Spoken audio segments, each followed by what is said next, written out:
welcome back to another episode of the Israel Connection. Ever since October 7th, Israel is at war.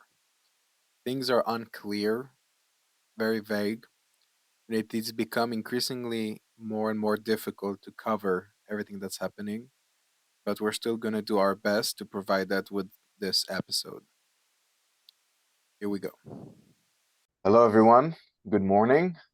For another Israel Connection, we are now on October 30th and starting week 4 of the war in Israel. And I heard a really interesting article review that said international media always lose interest after 3 weeks in any conflict, international conflict that's going on. And if you've been watching the news in the past week, you could see that some of the more relevant media channels are now focusing back on Trump's indictments, local occasions, rather than just covering what's happening in the Middle East. But in defiance of that, things are still happening. And not just that, it's not just happening in the Middle East anymore. It's been expanding. And the recent few days have been infested with anti-Semitic actions. How many of you heard about Dagestan? That was happened last night. Mm-hmm. All right, who wants to share? What do you know about the case? I've only read it briefly from one article, so please do. And I want to talk about it because this one is very concerning. I can do it because it's hitting too close to home because Dagestan is Russia. It's not a separate country. It's part of Russia, and it started when a flight from plane from Tel Aviv was going to land in Makhachkala, and in social media I was called to come to the airport and kill the Jews, and they and like crowds of men came. So it wasn't like protest or anything. It's like crowds of angry men, no women there, at least like seen on the videos that I saw, came to the airport and took the airport. They were on the we call it, it's like where planes are taking off and landing. And yeah, and they were like searching for Jews, and like another crowd was in front of the hotel where supposedly some Jews were staying. And the scariest part is that there were like close to zero police or guardia, like no military or police forces. Like there were some videos with like one police car that was almost turned over by the crowd, and so that was like for me the scariest part, that like they were not stopped. They actually like even like so there is no, at least I haven't seen that they actually like did any harm to any people at this point, but the videos were super scary. If you're on Instagram, you can go to my account and stories. I have all these videos.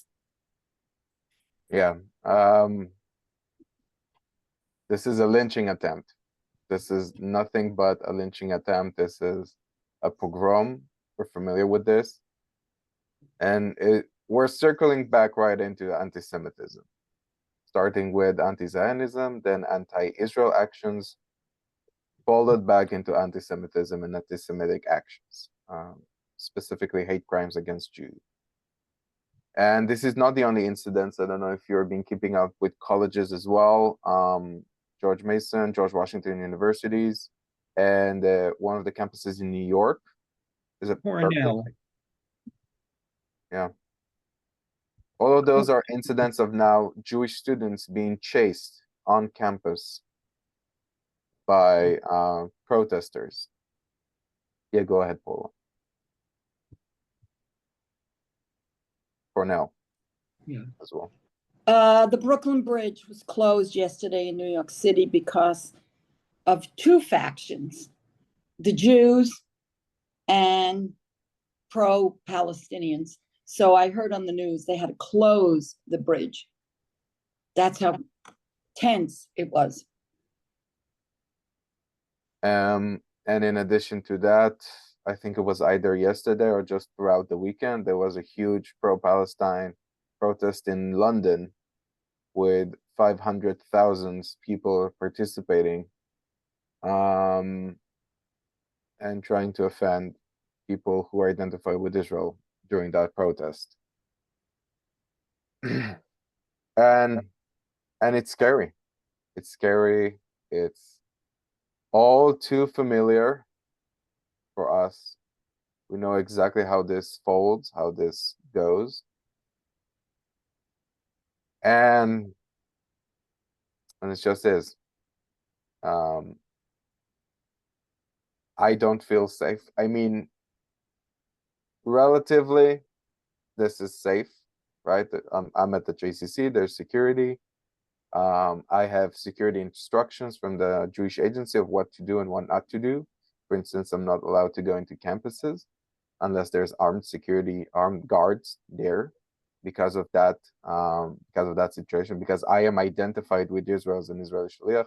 And if you look my name, the Pozez JCC page is going to come right up. So there's no a big issue of trying to identify where do I stand or in my social media.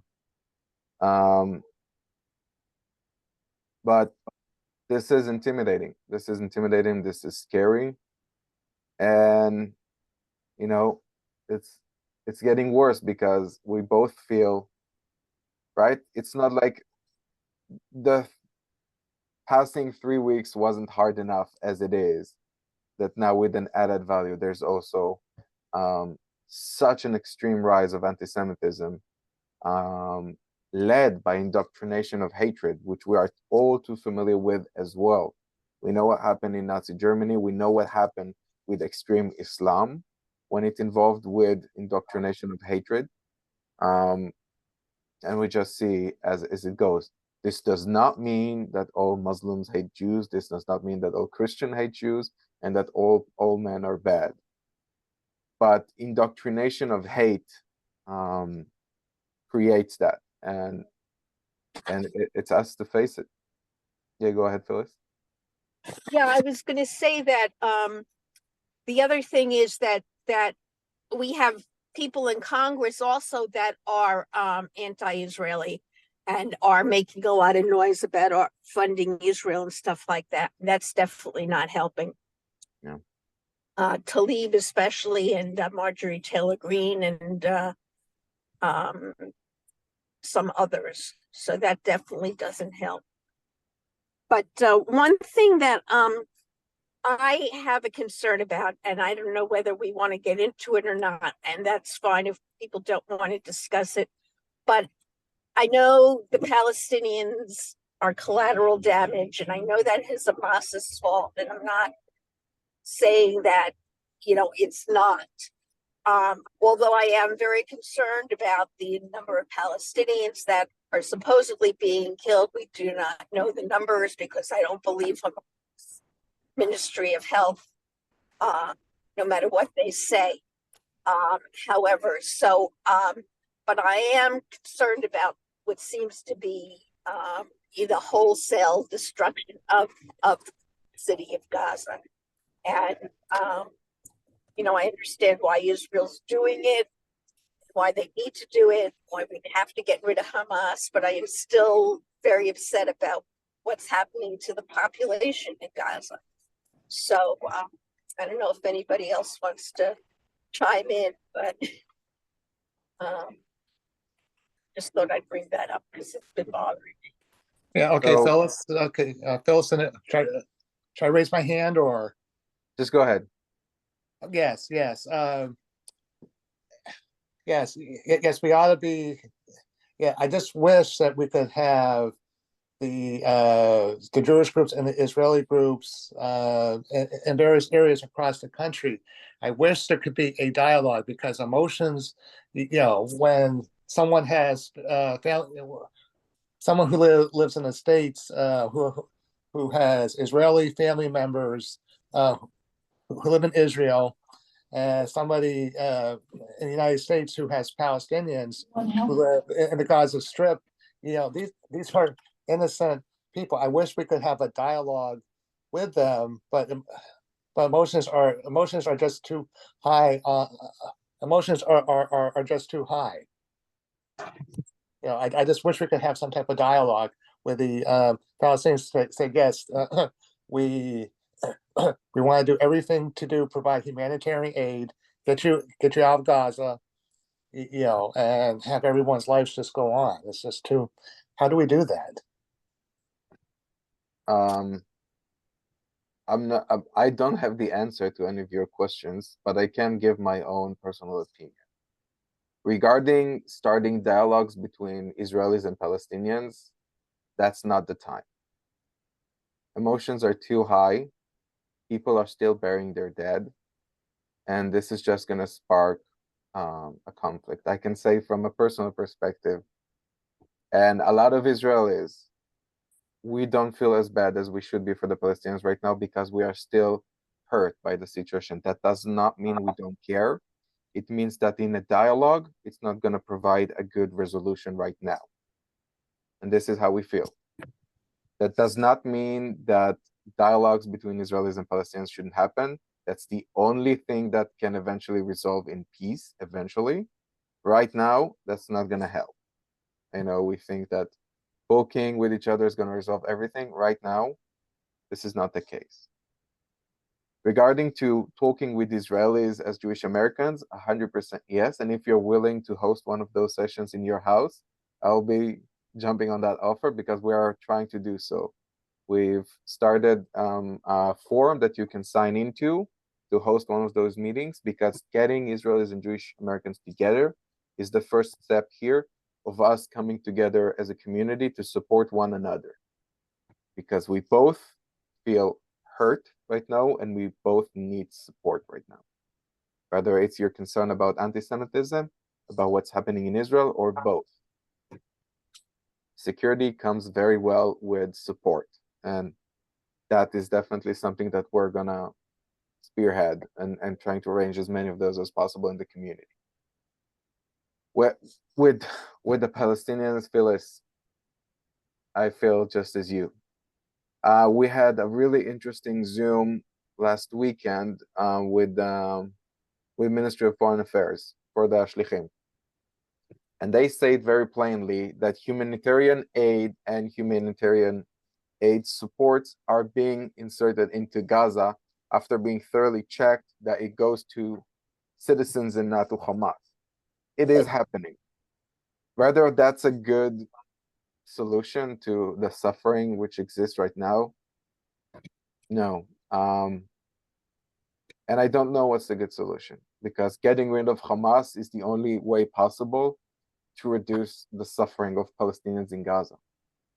The only way to get rid of Hamas is by force. It seems, at least, with military actions, whether they're on the ground with the recent ground operation that was initiated last week, or by again, there's no good answer here. There's no default answer. It's just eventually, right now, it's increasing suffering for everybody. Yeah, go ahead. Jane, you raised your hand, so. Quick question to follow up on what Phyllis said about what's happening in the U.S. Congress. I saw, and I'm wondering if anybody else saw Bernie Sanders addressing Congress, telling his viewpoint as a Jewish person that it's not anti-Semitic to be critical of a right-wing government in Israel. Of course not. But people apparently don't make that distinction sometimes. May I jump? Well, that Netanyahu was doing with the West Bank and the settlements, and propagating the building of more settlements, and what he was trying to do with the judiciary. It was affecting everybody. I mean, again, it's the same right wing that's trying to take over the United States. Mm-hmm. Mm-hmm. May Yeah, I just go jump in ahead. here? I think one can be critical of Israel's government without being anti-Israeli.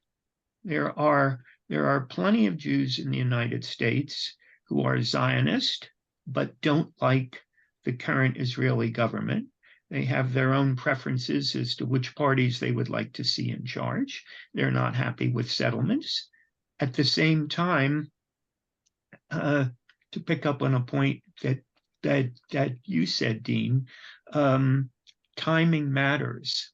I'm not sure now is the right time to bring those arguments up. Once the military campaign is resolved and hopefully successfully, then we can, I guess, return to the earlier issues. For those who are not happy about what Israel has been doing, particularly in the West Bank, you can look at the New Israel Fund website. You can look at the J Street website and see the comments that they have made and are continuing to make. The one does not negate the other. Now, I would add one other point. I happen to think that Tom Friedman has raised some valid questions as to what happens next. And unfortunately, one of the consequences of what Hamas did and what Israel didn't do to stop them is that now there may, and this is a terrible outcome, certainly in my view, is it's almost like damned if you do and damned if you don't, that it's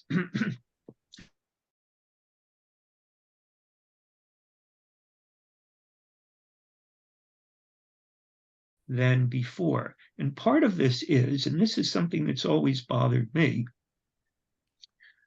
Israel for decades has taken no effort to intervene in the education systems, the West Bank and Gaza. If you compare what the US did in Japan after 1945 and what has not happened in Israel, the US forcibly re-educated Japanese people to do away with a veneration of the emperor and a veneration of aggression. And we got an entirely new culture in Japan that's much more pacifist and much more accepting of the right of other peoples to live. And Dean, please correct me if I'm wrong, but my impression is no such activity has taken place in any of the occupied territories. And as a result, one generation after another of Palestinians has been taught to hate Jews and hate Israel. And there should be some other way of handling this. And I mention this because suppose you get rid of all of the Hamas leadership, which I hope happens. You could very easily get a whole new group of people, tens of thousands of people coming up to take their place because of this horrible education system that's led to a repeat of this terrible propaganda. And what I would like to challenge us and says, what do you think will happen worldwide if it will be published that Israel is trying to manipulate education in the West Bank? How do you think that's going to be viewed? It might be a negative thing, but on the other hand, Israel could try to explain itself. What are we doing? We want to stop the propagation of hate. Unfortunately, I disagree with you because I think no matter what we'll do, it's going to look bad because of anti-Semitism. They don't like us. They would never like us. This needs to come from within the Arab world. Rather, it's from the exterior support. One of the Bay countries or from the Palestinians themselves. Indoctrination of hate cannot be discouraged by a foreign entity. It has to come from within. You can disagree, you can agree with me. That's, again, definitely my own personal opinion. Sure. And I would like to comment one more thing. If you want to blame right-wing government for this, that's going to be completely flawed. This operation is clearly being planned for more than a year. Netanyahu's government, although with all of its actions we feel like it's been existing for ages, has been doing this for a year. Before Netanyahu's government, Israel had an anti-Netanyahu coalition that had an Arab party as part of its coalition. While that was happening, Hamas was still planning on initiating the attack. Even with not Netanyahu in charge, not a right-wing government in charge, not a Zionist, extreme entity in charge, and they were still planning on doing so. We can talk for ages about Netanyahu's government and its action and how much they were provocative to create more incidents of attacks. But the unfortunate truth is that this is not Israel's fault, and this is not Netanyahu's fault that this is happening.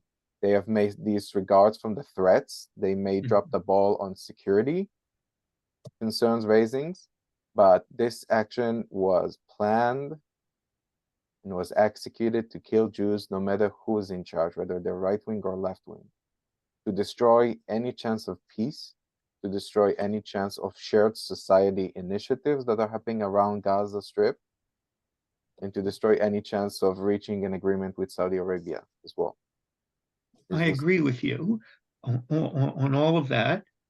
At the same time, I do think it is pretty, well, two things. Number one, have you seen the Haaretz articles claiming that Netanyahu and his group have been for years have been building up Hamas as a counterweight to Fatah? Any comments? Hold on to that question, Jane. I see you raising your hand. Sure. Go ahead and answer it. I guess, yeah, you can come back to me. You can answer Josh's. Just ask your question. I'll try and answer both of them, or the group will try to answer if I'm not going to be. And I didn't. When I raised that point, I mean, I wasn't meaning to go back and, but to look at the idea that it's the states, it's the governments, it's the head of our government too, Biden, but Israel, where it's the state, not the people necessarily, who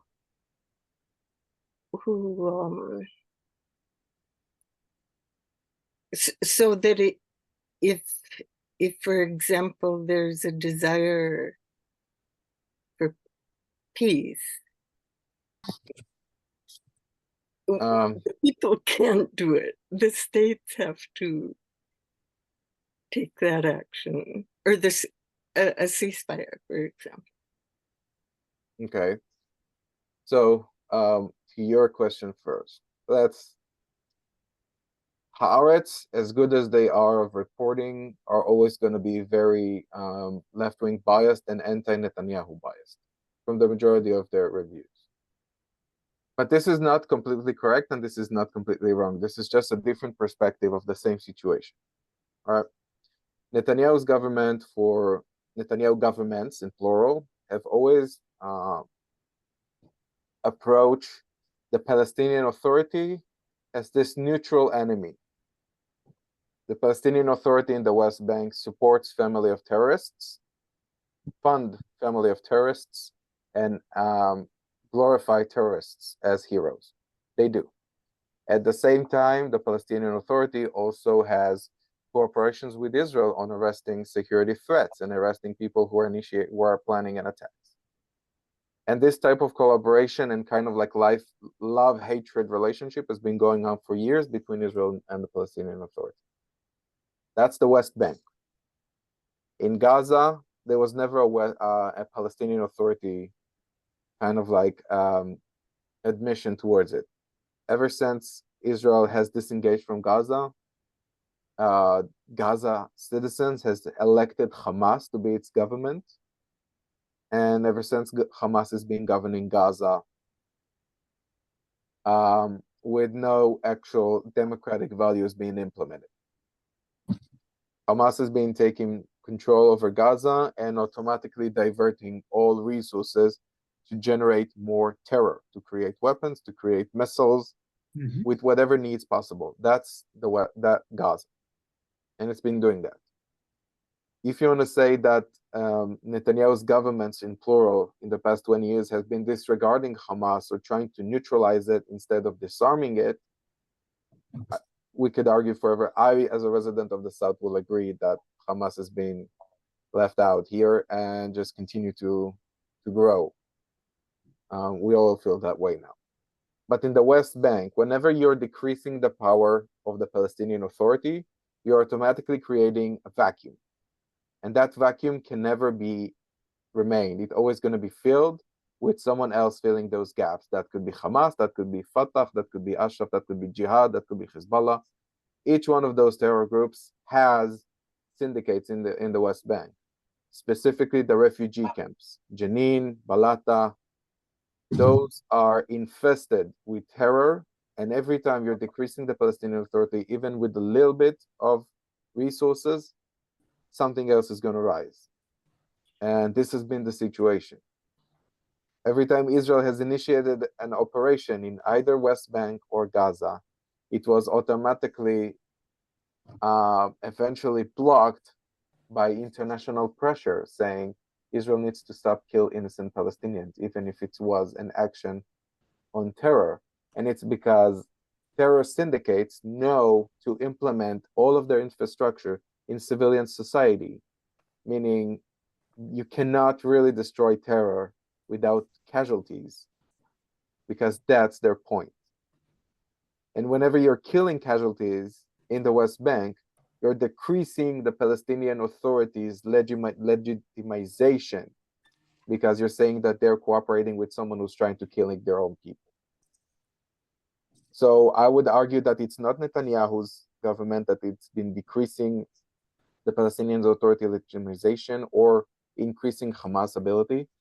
It's that terror has grew to a point where it knows how to destroy legitimization of authorities and create more terror. And it anchors itself in a society and stays there because it feeds on hatred, it feeds on pain, and it indoctrinates for more hatred. And the only way to remove it is by force. And with moving it by force, you're creating more of the same. And that's how I view the situation. That's how most Israelis view the situation. Most Jews don't think all Muslims are terrorists and all Palestinians are terrorists. Most Israelis believe that they were indoctrinated by hatred. There is a very famous Israeli saying, says, it's a very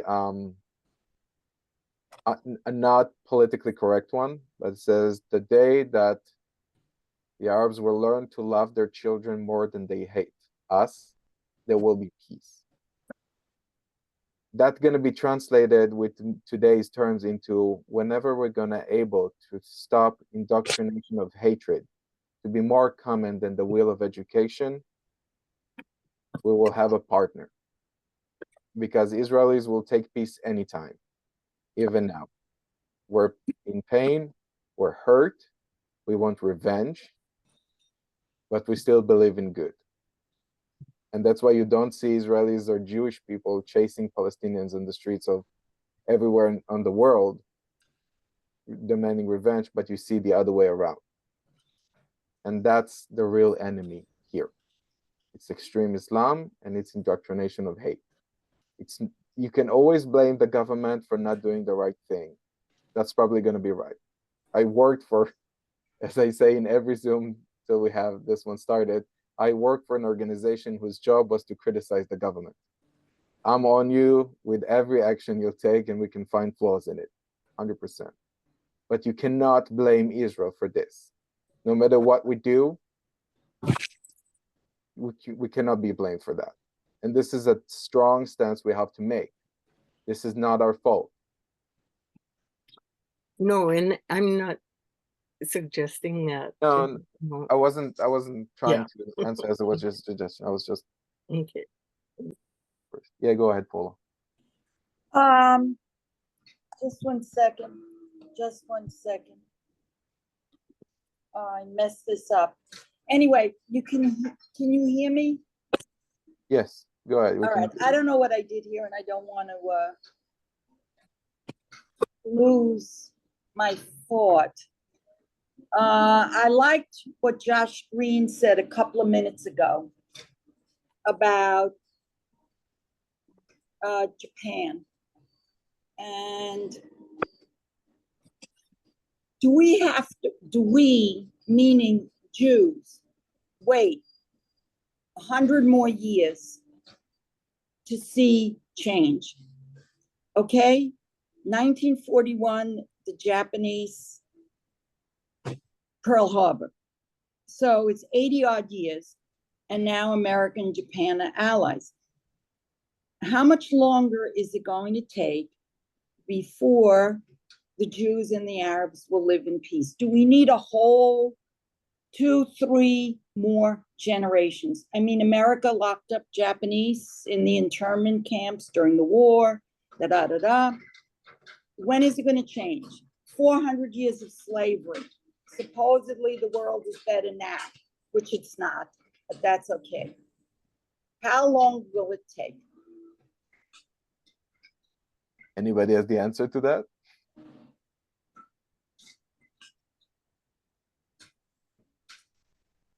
It's probably going to seem longer than it actually is right now because of how we're feeling. That's my best answer. I was talking to Deborah right before we started the Zoom, and she asked me, are you going to talk about anything positive today?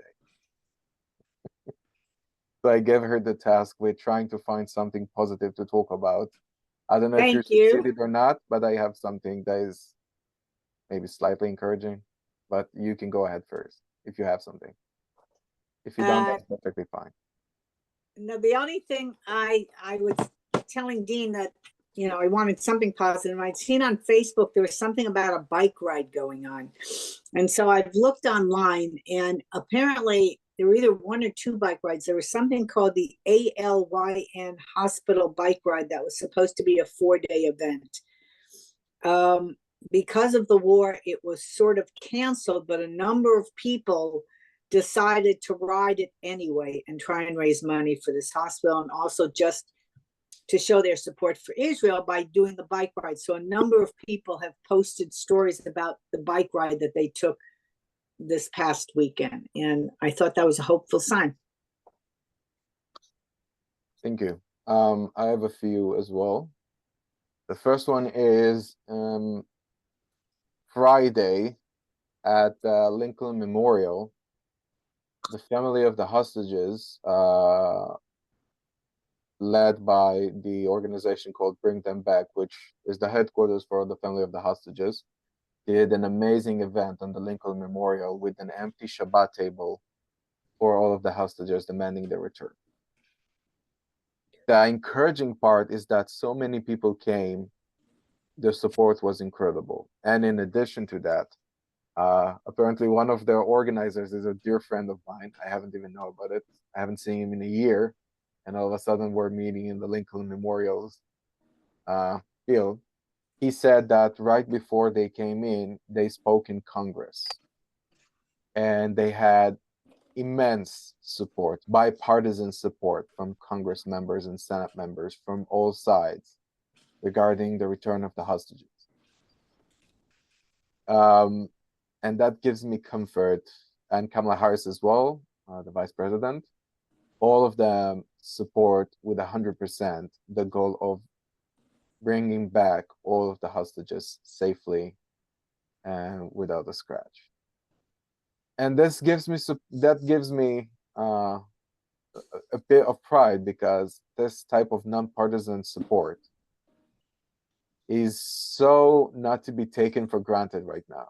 We're living in such a bipolar society here in the US and in Israel, that the coming together of people, the coming together of politicians here, and the coming together of people in Israel, and the communities are gathering together, is incredible, is extremely needed, and it is our way to survive and eventually thrive from this. And that is definitely an encouraging, very, very small point of light right now in this very dim morning. Go ahead, Deborah. Sorry to interrupt. No apologies. And I just wanted to tag on. I know the event at Lincoln Memorial was wonderful, and there were similar events in San Diego, in my hometown of Englewood, New Jersey, in Boston, and all of them were very meaningful. Yeah, and Rita here was my aunt from Long Island. Her very good friends is one of the parents. And even though this is a very hard time, they were still very happy to see us. Just came up to Ronan and told him, "Hey, I'm Rita's nephew." And he just gave me a hug without even continuing the conversation. And we just went from there. Bob, go ahead. You were talking about something favorable. And I think this aim of getting rid of Hamas's military power, in the West Bank is going to be something positive. We thought Israel thought they could manage Hamas through their own interests, such as, water, fuel, also the terrible retaliation that Israel would do if Hamas did something like this, would deter them. They showed quite clearly, they're not going to be deterred. And this is, you could say horrible intelligence by Israel, but, it's manned by humans, and humans are going to make errors. And you can't have an ISIS state that their stated goal is to kill Jews right next to you and just clamoring to get out. Eventually they'll figure out how to get through whatever defenses, or the first time, Israel screws up, somebody's going to get through and start murdering, Jews left and right. And they showed no discrimination who they killed. Men, women, children. Israel is completely right, to get rid of it. And it's totally predictable, that you had these protests come on.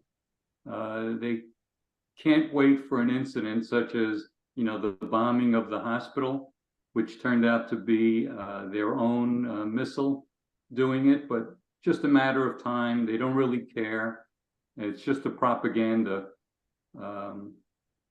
They didn't care that Israel was providing them with water, food, gasoline, fuel. So they have no alternative but to get rid of Hamas. Of course, something bad is going to replace Hamas, but we showed that at least Hamas, can't govern Gaza. We can't have them, right on the border.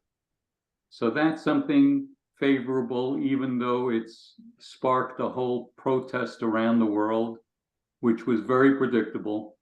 And that's part of the reason why they attacked.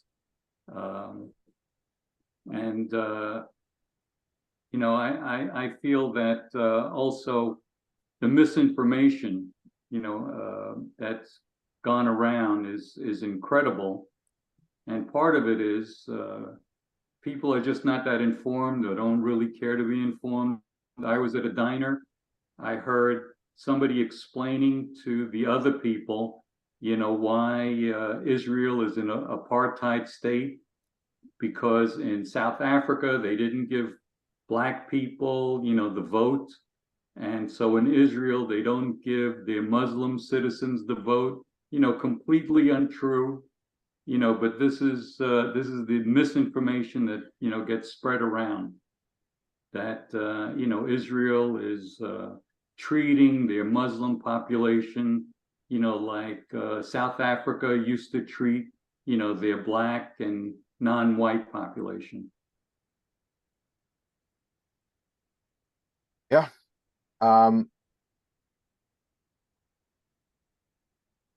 That's the reality we have to face and somehow survive and thrive afterwards. It's just the reality. I hope that it will eventually result in a better present for all of us. I truly hope so. I find it harder to believe that that's would actually be the resolution, but remaining hopeful is the only thing we have left right now, and supporting Israel. And I just shared on the chat with you all. You're going to find it on our website as well. One more thing that we can do to remain positive is to support the situation right now. We're trying to encourage as many people as possible to take actions. I know all of you has been already supporting organizations or doing any types of actions needed. And there is so much more we can do for the situation. I think that that's another point of hope. It's to feel proactive, to feel valuable for this situation right now and feel like you're helping, whether it's supporting Israel right now or supporting the community right here. Both of them are exposed to risk and both of them needs to come together in order to support each other. So there's 3 links here. You can find all of them on our website as well. The first one is to the webpage we've created to support Israel, with numerous resources and education materials and informational pieces and actions you can take on all of the above. Right, so all of the information that JCC has that we're trying to curate, not just our stuff, but also other stuff that are happening in the community, you can find there. Go to our web page and do what you can to support Israel right now. The other one is we're going to start creating community gatherings. We want to get people together, Jewish, Americans, Israelis. We want people to get together. We want to support one another. We want to talk about this. If you want to host one of those gatherings, because we feel like doing it in your own home has a lot of intimacy that is so much needed right now to create that personal connection. We're going to do them at the J as well. If you want to participate or if you want to host one of those events, go on and sign into that form. We would love any piece of support and help we could have right now to get the community together. That's our point at the JCC. That's what we're going to do best, and to get the community together to support one another and to support Israel.